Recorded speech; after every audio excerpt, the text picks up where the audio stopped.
сәлеметсіздер ме? Ұялы телефон арқылы үй кезегінде нешінші тұрсыз, соны қалай білуге болады? Ең бірінші очередь жилья по ин деп Google-ден іздейсіз. Содан кейін кезекте .kz сайтына арқылы тауға болады.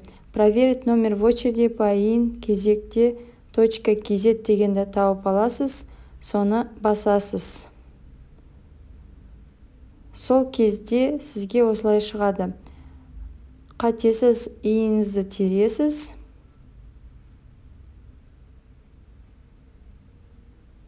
Далее деп қарайсыз.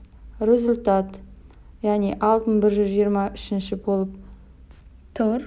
Казахстан, Нұрсұлтан, государственные служащие, работники бюджетных организаций, военнослужащие, кандидаты в космонавты, сотрудники специальных государственных органов, лица, занимающие государственные выбранные должности, работники бюджетных организаций. Кезекте 2014 жылы тұрған.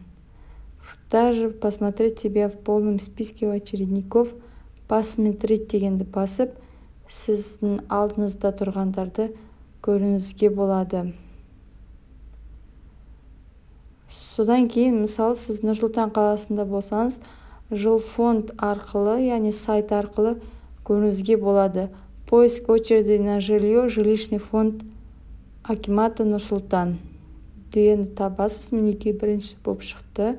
Соны басасыз. Міне, Нұрсұлтан, ваш иін, иіңізді жазасыз.